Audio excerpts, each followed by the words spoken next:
What up, what up, what up? Welcome into another edition of Green with Envy. As always, it's your boy Will Weir checking in. How you doing? How you living? If you've been following, you know the deal here. Joining me today is my good friend, my podcasting cousin from across the pond, the one and only Taylor Gang. Taylor Gang. Adam Taylor. What up, Adam? Man, I should have had it queued up on my phone, right? We're gonna have to figure out Da-na-na. the licenses, the liberties, or whatever we can Yeah. take with that. But I feel like I'm still working out. So I was thinking about this the other day, Adam. So now that we've got you here full time with us, and I mentioned this last pod. Sometimes it's gonna be me and Adam. Sometimes it's gonna be Greg and Adam. Sometimes it's gonna be me and Greg. And of course, y'all know we're gonna fuck around, hit you with the 3-man weave. Like that's coming. You know that. But I was thinking, I still don't have my exact intro down for you, Adam. So I'm going to be playing around with it here over the next couple of episodes when it's just me and you. I gotta find out, because I got it down pat right now for Greg, my best friend, co-host, blah blah blah blah, whatever. He's okay. He's not Coach here of the right now. podcast, here He's the with me coach of the each and every podcast. time, Mr. Greg Exactly. Lakers. See, you know the drill. You know the deal. So I'm still working out what that's going to be. But I feel like Taylor Gang, especially, last episode that you were on here when we had Brendan on and we previewed the Celtics Kings, I was feeling that Brendan picked up on it as well. And so I feel like that's got to at least be a staple of whatever the intro turns into. Yeah, for sure, man. I mean, I like that song. I like that intro. Just honestly, just fuck around till you feel comfortable, man. That's Yeah. how I met. If you remember, I settled on what was it? My My co-host, homie, my compadre, compadre. I'm doing a co-host really in bad English crime. accent right now. My I wouldn't co-host, even. my I mean, my compadres. I That was don't. That's horrible. more Australian, dude. Bro, I'm messing it up. It ain't my forte. It's one of those things where I gotta stay in my lane. But no, that's what I'm saying. You eventually got to one that I thought was really good, and there's still gonna be times where it's you and Greg, and that's gonna be a little bit of a toss up. Who wants to take on the hosting duty? So I'm gonna be interested to Yeah, I mean, see I'm super what laid you guys back, man. come up with. I'm like, take it away, dude. If you want me to run it, I'll do it. If you don't, then I'm chill, man. Like, I'm just here. I'm coming along for the ride at this point. Well, we love having you here, Adam. This is, it's something that we've had in the works here, obviously, for a little bit, and I've been giddy for the last like 2 weeks or so, knowing that this is our thing. And like I said, we're still kind of figuring out all of the details, but the three of us are homies, and so we figure there's no more delay. We don't need to do any more planning. We'll plan as we go. Let's get into it. And with that, Adam, let's talk about this Boston Celtics team. They have finally finished this road trip, which felt like, have you ever seen the movie? You've seen the movie Anchorman, right? Oh, of course. Okay, I figured. I feel like during this road trip, most Celtics fans felt like Ron Burgundy when he's trapped inside a glass case of emotion. Like This it just milk felt is so warm. milk was a bad choice. Like I feel like that was all Celtics fans on this road trip. We are a highly emotional fan base, and it felt like the waves were coming, from everywhere throughout this road trip. But let's take a step back and let's look at this from kind of a holistic view here. Here are some of the undeniable facts about the Celtics' latest road trip. They went 4-2.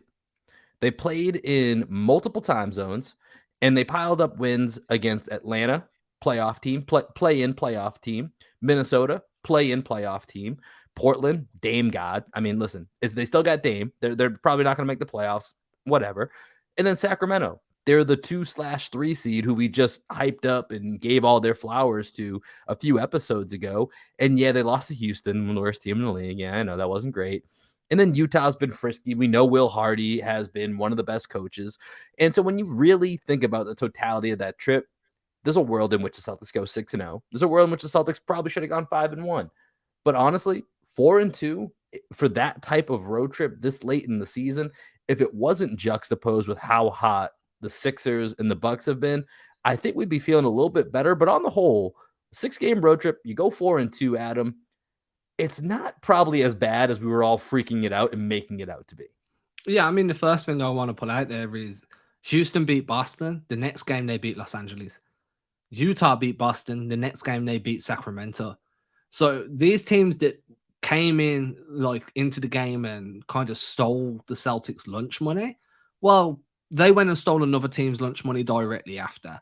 Now, I get the Lakers are the 11th seed right now in the West, but they're like 2-3 games behind being a playoff contender in terms of like the 6th seed.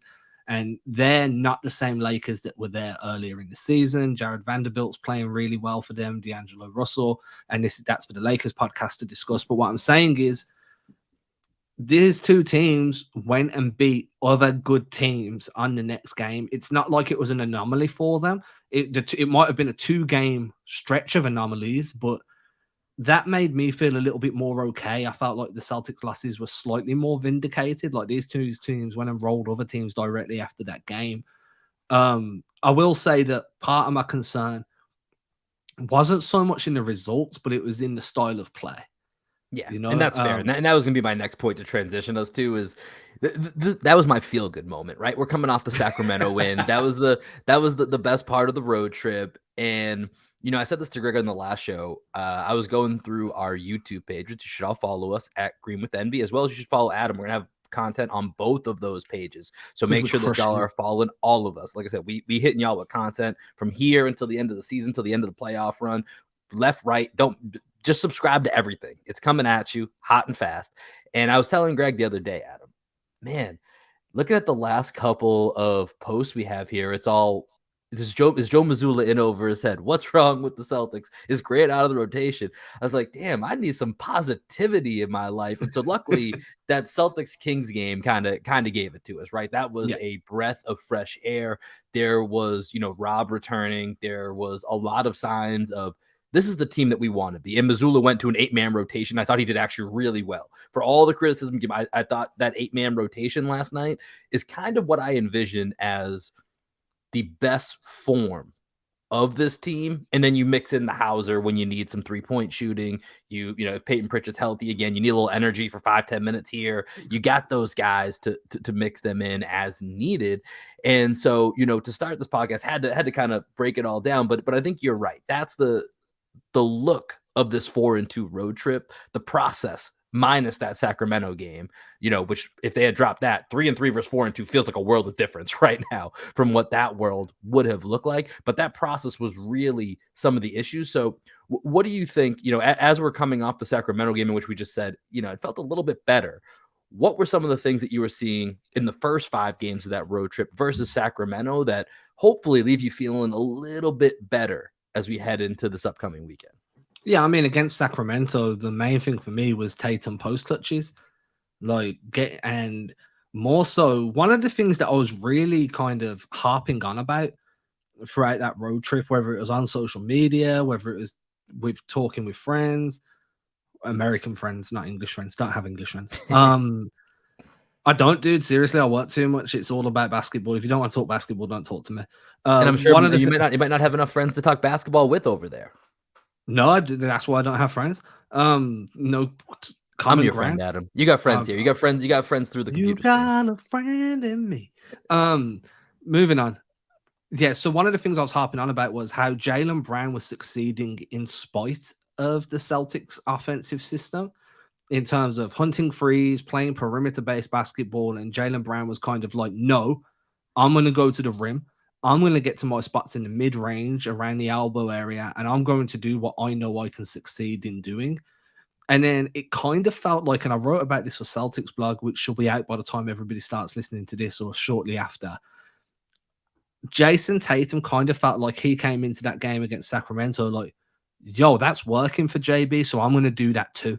And they're different enough that they can both look for their spots while still being conducive to winning. And then I think that was a big thing for me, was moving away from like pure perimeter-based actions. You'd see them run screens and no one would try and cut. They'd try and fade or flare.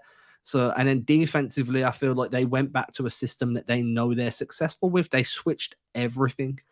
And if they did drop, they did it off a peel switch, or they were very aggressive in their defense. Whereas I feel like throughout the rest of the road trip, they've kind of been reactive rather than proactive. And you can't be reactive against Domantas Sabonis. So you have to be proactive. And I feel like that kind of forced them to be better than what they've been. So, yeah, those are probably my 2 primary takeaways. Yeah, I mean, on that Sabonis point, just real quick, I thought the adjustment to Sabonis, who I thought was, I don't want to say dominant, but he was a problem in that first half in that Kings game. And I thought they really limited how much of a problem he was in that second half by not just the switching, but picking up that switch and hedging a little bit with a second defender so that it just life was more difficult on a guy like Sabonis. But I wanted to talk real quick about the Jason Tatum point you brought up, because that was one that I think, as we look at the Celtics, basically, since the All-Star break, and let's specifically talk about Jason Tatum here for a second. Since the All-Star break, he still has numbers that are really good. Just the straight flat numbers: 27.6 points per game, up to 10.2 rebounds, 5.5 assists, 3.1. But the shooting inefficiency has been what stuck out. And this is to your point of him, playing off his co-star Jaylen Brown and seeing what he's doing. And I saw you had a tweet here earlier, Adam, that I'm going to shout out. Tatum has shot 332 pull-up threes this season, hitting 96 of them, which is a 28.9% clip. Not great. He's also shot 291 catch and shoot threes, hitting 115 for just under 40% at 39.5%. And so I think when you look at some of his post All-Star numbers, he's been a little bit too reliant on the 3-point shot. It's up about a full extra shot per game or so. And so I think as we look to what the Celtics can take from this road trip, and specifically from the end of this road trip, and how they look to, be the team that they want to be. And Mazzulla talked a little bit about this after the Kings game. I think that's a big part of it is Tatum getting more focused on getting downhill. And also in that same respect, Mazzulla and the coaching staff putting him in those positions. And that directly correlates to some of the post touches that you were talking about.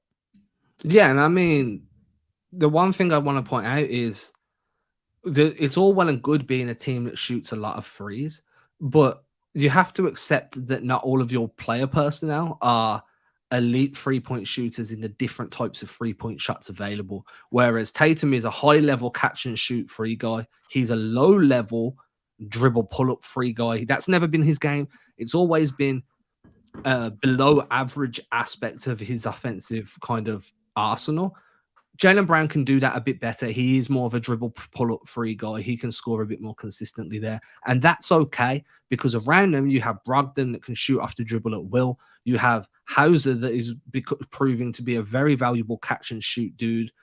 And you have to blend them together, right? You have to understand what your players' strengths and weaknesses are and then coach them that way. So for me, Tatum's at his best, the same as Brown, when he's pressuring the rim, and if the rim's not there, look at the mid-range, look to facilitate. And then once you've found that rhythm and you're feeling it a little bit, now I don't mind you shooting some threes, whether that's off the dribble or off the catch, because your bread and butter skill set is getting downhill and making shit happen, whether that be getting downhill and kicking it out, getting downhill and finishing around the rim, or getting downhill, kind of backing a guy up and then seeing what's happening around you, surveying the floor.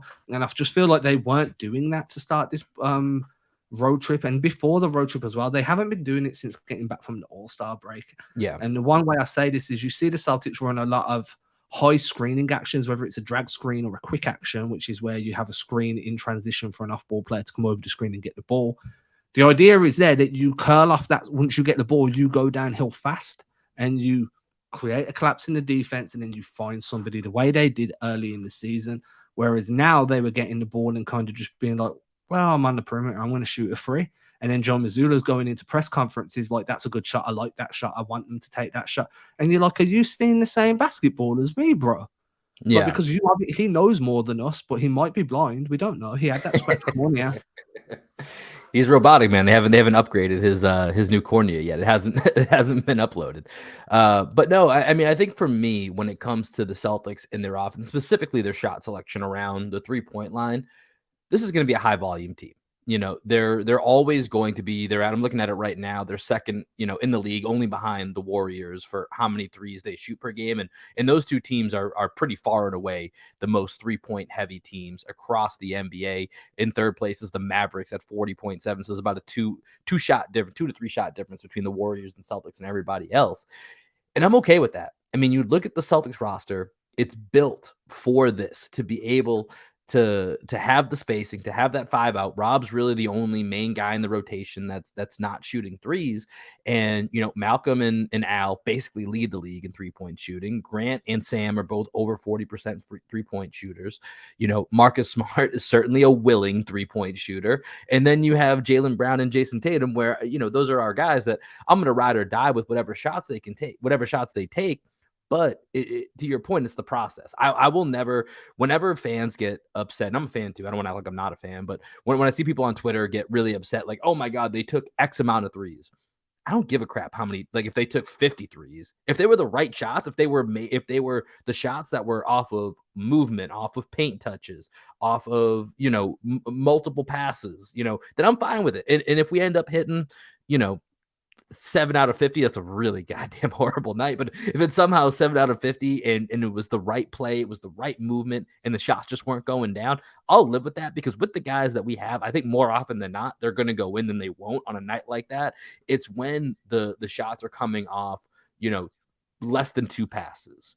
It's, this is a moment that I thought was really big. I mentioned this in the last pod, is right before the end of the half against Sacramento, Jason Tatum gets the ball in that out of bounds play, and he's on that left wing. That's his little kind of safety blanket, right? The 1-2 dribbles, side left, step back, throw up that shot, and he can make it. And that's a shot that he's going to take. He's going to hit it, and I'm fine with it. I'm comfortable with it.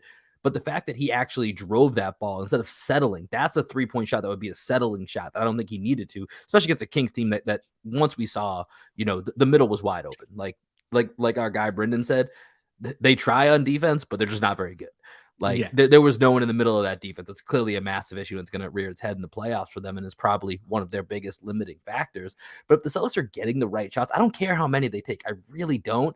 I just care about the process that they take to get into them. And for me, that's going to make or break this team, is if they can keep up that process, and hopefully with some of the momentum they built up at the end of this road trip, that's what they can carry over, and they can bring that through the final 9 games of the season here.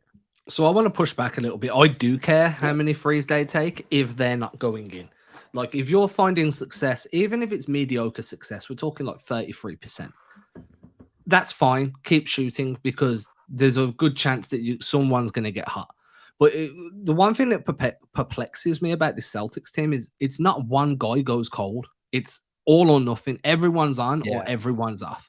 And I don't know how that works, but that Malcolm Brogdon to say this is the tightest knit, closest, locker room he's ever been a part ecosystem. Of. Maybe, I was gonna say, maybe it's just like a chain reaction thing. It's I feel like in horror movies, did you watch not horror? Well, it is horror movies, but what's Stranger Things, the show on Netflix? Yeah. What's the thing they call it? Because it's all connected. There's a certain word they use for the monster, and that I can't remember what the word is, but it feels like it's almost like if it happens to one guy, it's happening to everybody. Yeah, and that's fine. I'm okay with that, but you need to be self-aware enough to at some point be like, yo, this isn't our night. Let's drive the rock. And then we'll try again in a little while. Because you see, whenever the Celtics close gaps, when they're shooting poorly, it's when they start attacking the rim. What annoys me the most is they close the gap and then they're like, okay, it's close again. We'll go back to shooting a 3. No, dude, build a fucking lead first. The other thing is as well, you mentioned if it comes off 2 passes, then great. I'm all for the ball movement, but if players aren't cutting at the same time as the ball moving, well, it's not really doing much. I could pass the ball to you, you can pass it to Greg. Greg can pass it back to you, pass it back to me. No one's moved. The defense, all they've done is really turn their head and took one step one way, one step another, and then shoot. And you'll hear someone like, that was great ball movement. No, it wasn't. The ball moved. It wasn't great. So I think that.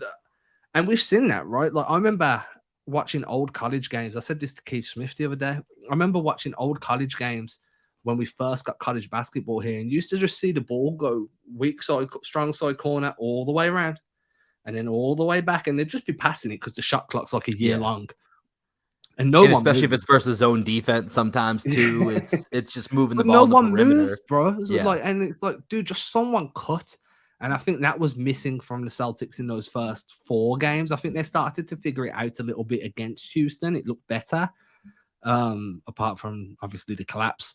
Then it looked better again against Portland, and then it just looked fantastic against Sacramento. Yeah.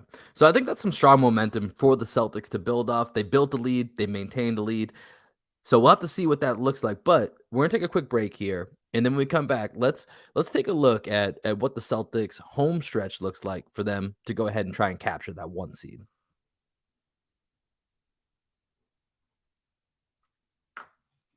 All right, Adam. So right now, as we're recording this, the Celtics are getting set up. They have 9 games left. They actually have less games than the 2 other teams that we're going to talk about here, the Bucks and the Sixers. They each have 11 games left.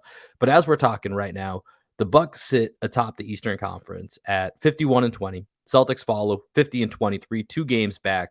Phillies 48-23, 3 games back of the 1 seed. Probably a little bit of a stretch for them to get that 1 seed. So it's really kind of the Celtics are fighting for that, still potentially fighting for that 1 seed, and then trying to hold off the 76ers, who will actually play the Bulls the night that we're recording this. So that result will have already happened. So we'll know where they're at in the standings.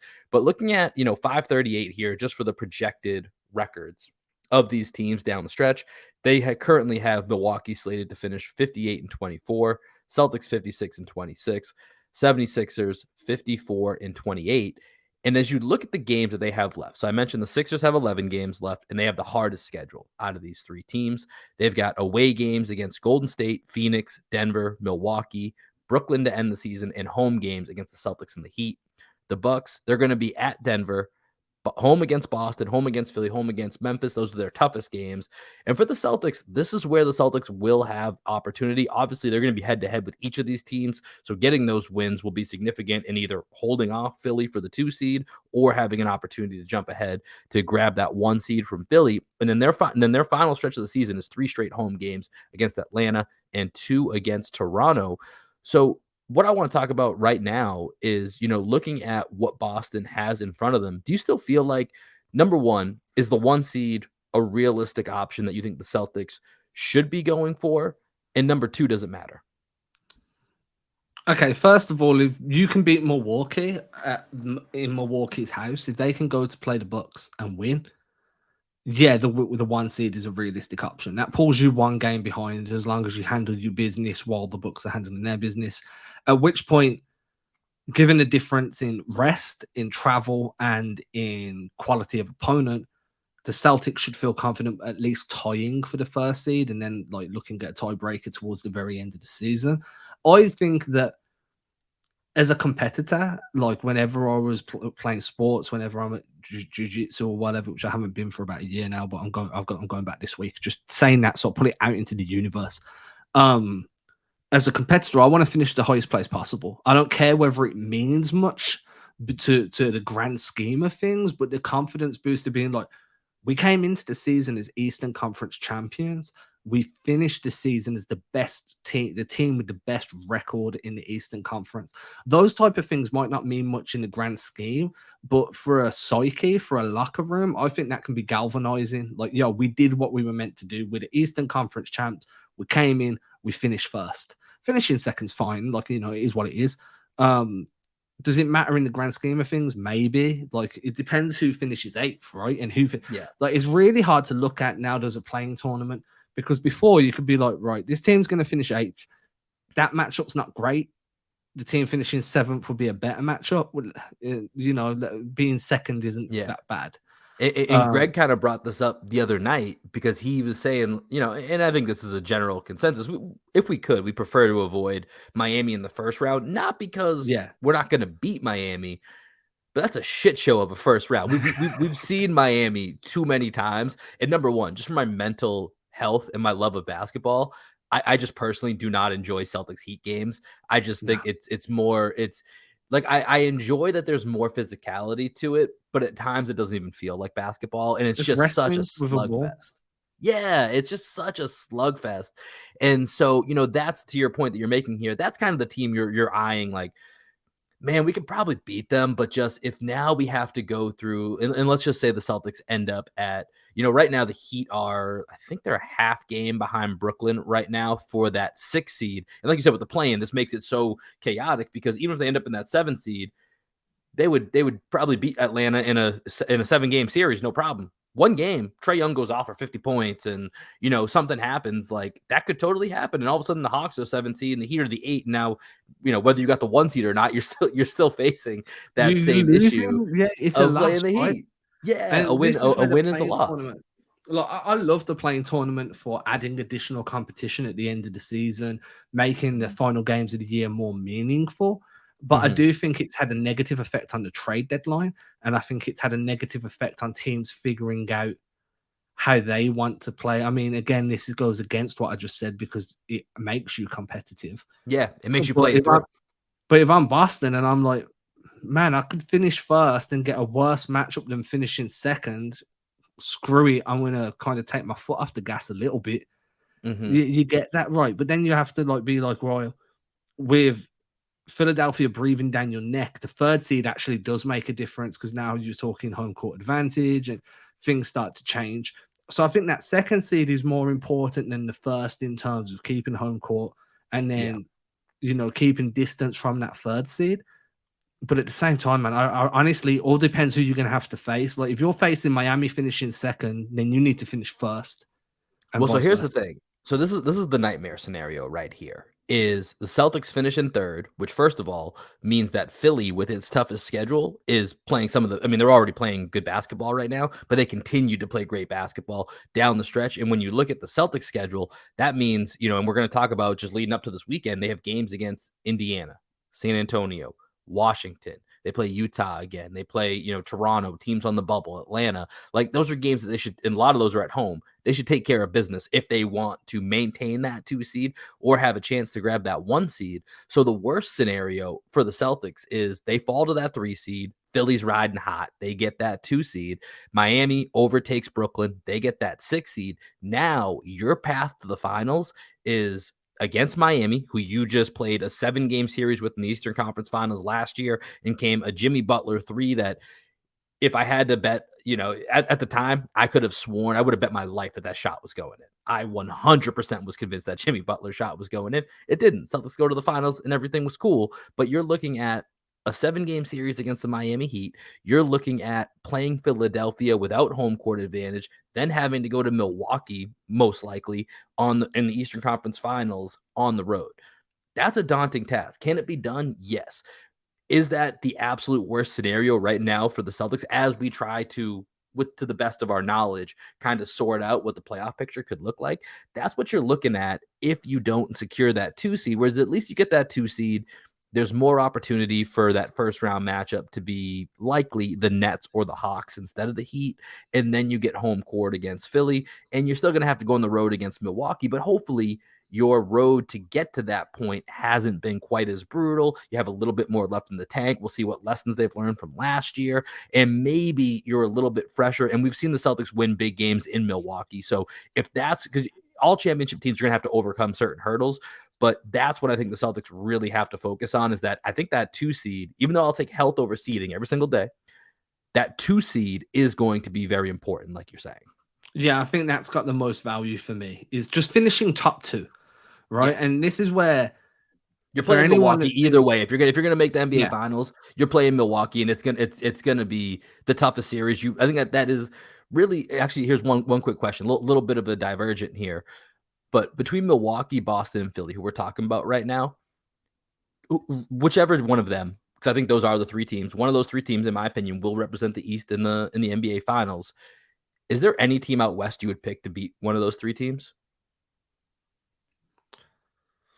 I think it's matchup dependent, right? Like I think a healthy Lakers is a good matchup for the You're still Sixers. considering the Lakers as a team that can make the NBA Finals? No, I'm just saying you said out west that could beat them. Well, what I'm saying, Uh, a team that could make the NBA Finals. okay, That's so the that's that's Warriors my are a point. bad matchup for everybody because they're just so annoying. But they can't win on the Um, road. They've and they won can't 7 games win. on the road all year. I think I'm But done it's with the the Warriors, Warriors. man. They're I just know. I think turnaround. I'm done though. But I think the I mean, Nuggets, they're having a bad shout at the moment. I still think, like, okay, so I think matchup wise, Philadelphia probably have the best matchups against Western competition because Harden's just such a good initiator. Max is so good. Embiid is Embiid. I think Boston match up well. No, do you know what? No, there is. Yeah, there is That's kind of Phoenix. my I point. think. That's what I was at. Yeah, Phoenix is the one wild card because we don't know what the hell they look like, right? We've seen 3 they look games great. with Kevin Durant, and they could be. They could. I think next year. My guess is just it's I can't think of. I mean, it's never happened before. The way that if they were to win a championship this year, like this would be so wildly unprecedented. The way that it all went They down, changed no one trade would ever rules. be able to. Yeah, no one would be able to recreate that. So, but I think save for the wildest of wild cards in Phoenix, I'm picking Milwaukee, Boston, and Philly over any Western Conference team. So to the point we're talking about getting through the East.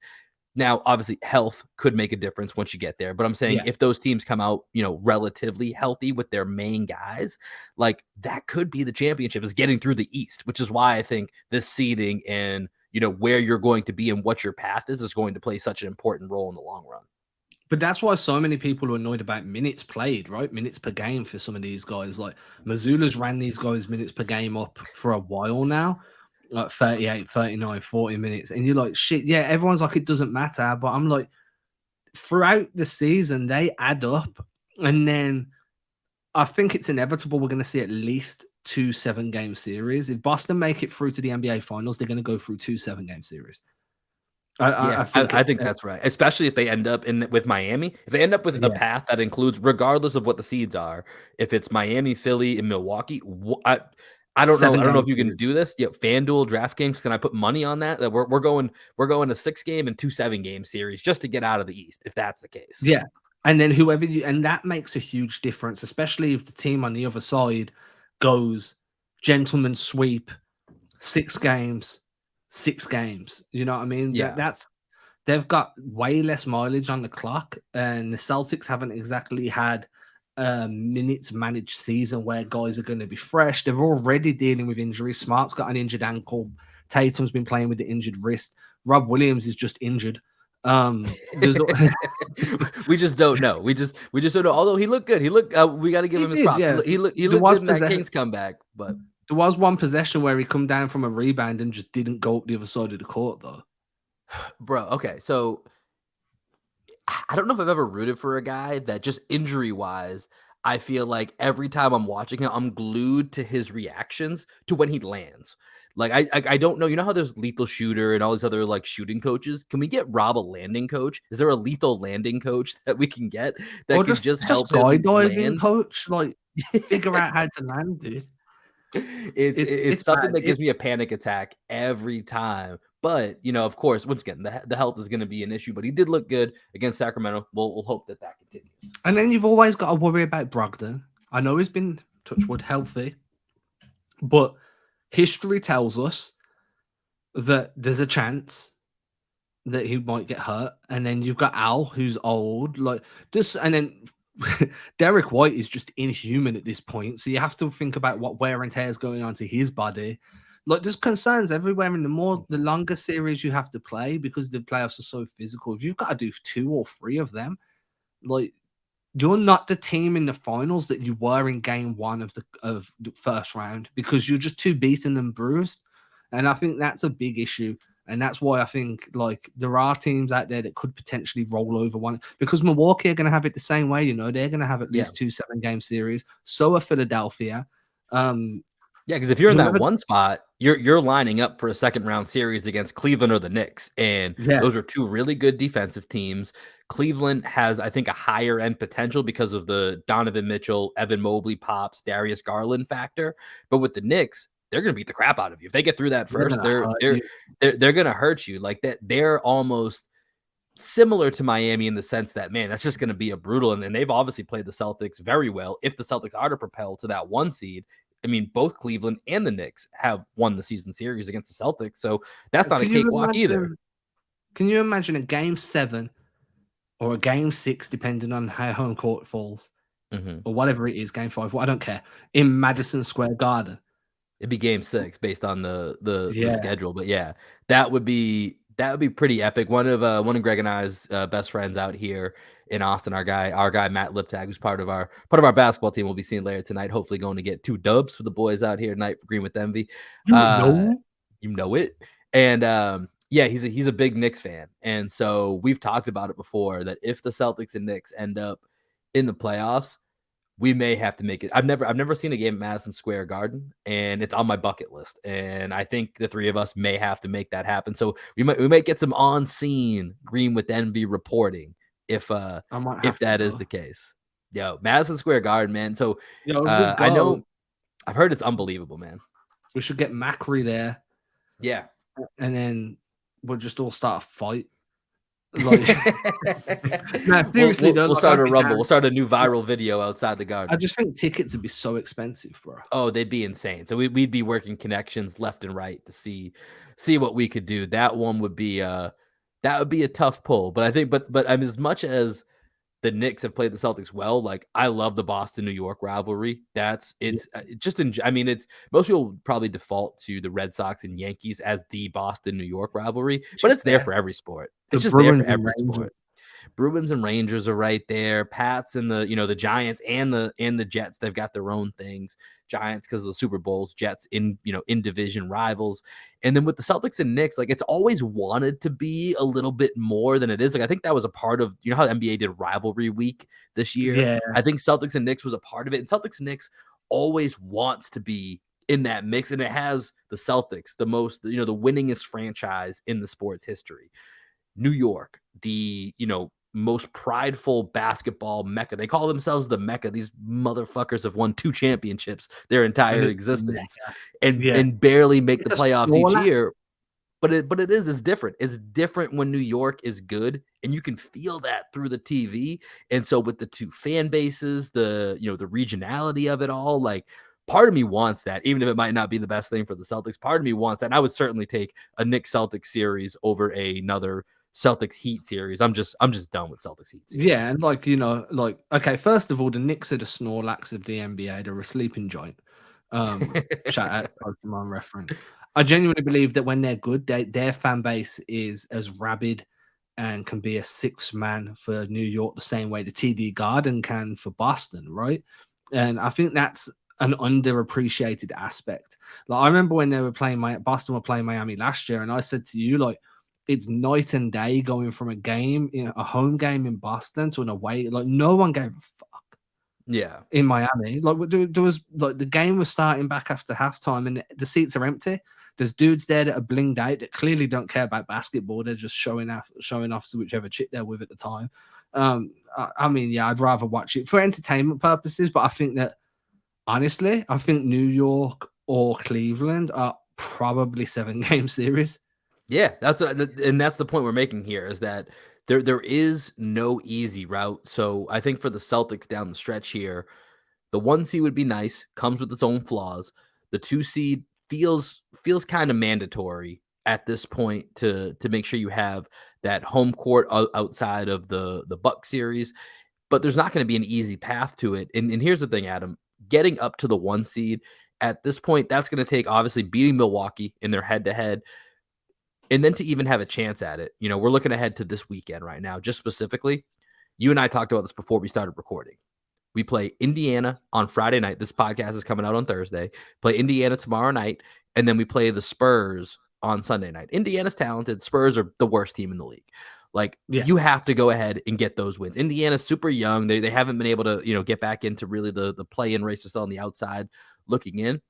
If you really want to have a chance at that 1 seed, and really, even if you just want to shore up that 2 seed, given all the teams I listed who Philadelphia is going to have to go through, and they gave us a gift the other night, falling to the Bulls in that double overtime game, you got to get these wins. This is no more, and that's where I think from the road trip, the Houston game really was tough for Celtics fans to get over, because it's like, wait, we're in a fight for the 1 and the 2 seed, and we're dropping games to Houston, basically. And this is where I think Scal's point on the low post was they just didn't show up. They just weren't focused. Like that's throw that like you can only throw so many games out, but that was a game where it's just like you guys just didn't care enough. And then when you tried to care, Houston had enough momentum to hold you off, despite the late comeback. And I think with these next 2 home games, trying to build off the momentum that we've harped on this episode here from the Kings game, you got to take care of business on Friday and Sunday night. If you don't deserve the 1 seed, and the 2 seed is certainly going to be in a lot of trouble if you can't knock these games out the way that you should. I mean, the problem is it all comes down to how, like you say, the momentum, but it all comes down to how the players view this as well. Like, do the players really care about being a one seed? Do they feel like they're going to finish second no matter what? How are they feeling after that road trip? Like coming back home, is their body going to recover? I mean, the biggest thing is the time zone changes, and now they're changing time zone again to come back to Boston. How are they going to respond to that? And then you have, like, you know, they're going to be with their families, they're going to be with their friends. Are they sleeping enough now that they're back? There's so many factors that come into it, and I want them to win both, but I feel like the Pacers aren't an easy out. You know what I'm saying? Like, Tyrese Halliburton's legit. Benedict Matherin's proved, like, you know, he was like, he came into the league saying he was going to be as good or better than LeBron, and he's playing his butt off. Miles Turner's playing well. Neesmith's having a good year there. Like, that's not an easy win, and it's definitely a game you should win. But I can feel like that might be a trap game for Boston as well. Like, they might come in thinking it's going to be easier than what it is. First game back in front of a home crowd, they feel like they, you know, they've got a bit of swagger back after beating Sacramento, and this is the type of game we've seen them lose throughout the season, coming off a big win, going back home, playing as you were average talking, team. it sounded like to me in my head, I was like, "Oh shit, this is the recipe for a game that we just lose that we shouldn't." Like as you Yeah, were saying it, that was all starting to add up in my head. Everything that you're saying, so it's one of those games that could come up a little sneaky, bite you on the butt, but Tyrese Halliburton, quick 35. yeah, I mean, like you said, Indiana has talent, so I don't want to lump them with the Spurs. That Spurs game just has to be a win. I don't care. I don't care how you get it done. It's got to be a win at the end of the game. I don't give a crap if it's a 1 point buzzer beater. It just has to be a win. I don't care. Indiana, that will be the game that I think will, that will tell me at least a little bit of how this team is approaching this final stretch, their mentality from the coaching standpoint and all that. So despite it being Indiana and San Antonio this weekend, I think it should be a good weekend of basketball for the Celtics. It's going to be telling. We'll be scoreboard watching. This is kind of that fun time of year where now you're probably going to have the Celtics game pulled up and you'll have either on your phone or your laptop, whatever the other game is going on at the same time. You're trying to see what's happening in real time as the standings shift. So it's a fun part of the season, Adam. We're going to wrap this episode here of Green with Envy, but we're going to obviously be back over the weekend. We'll have more from myself, Adam, Greg. Like I said, stay tuned to everything. Make sure you're following Adam on all of his social media platforms. Give that a quick shout, real Adam, just so make sure. I think everyone should know, but just do it. Yeah, at Adam Taylor NBA on Twitter, Instagram, YouTube. I think that's Follow it. me at Wilbon13. Follow at Manekas Music. Follow anything that says at Green with Envy. You're going to find all of our stuff on YouTube, Instagram. We're looking at moving into some Facebook material. We're going to be everywhere. Damn it. Just follow us. Come find us. We're going to be putting out a lot of content, and we are very excited to do so. Adam, as always, man, it's been a pleasure. We'll check back in over the weekend, my guy. Peace. Pieces.